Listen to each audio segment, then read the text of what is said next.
Qoşa sıfırda bizə kumralı tünd verib, amma tək sıfırda özün verib. Bu tək özüdür, rəngin özü. Bu da sıfır olan. Əslində ikisi də eyni rəngdir, amma bu intensiv olduğuna görə bu tündür. Ağlarda bunu ona görə işlədirik ki, Nəsibə.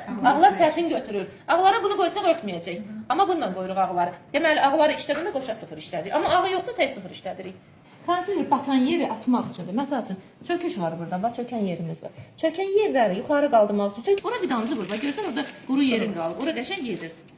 Bəzən yapışdırırlar, müştəri gözünü çox yumur. Kirpik gedir, yapışır, aşağı bırakır. Bu səviyyədə qəşəng açılıb saçın 12-dir, düzdürmü? Biz ora 11, 10, hansını istəsək qoya bilərik. Yəni, saçı qoymuşuq, saçı fırladanda bu tamam yığılır, belə bir damcı bir şey qalır saçda.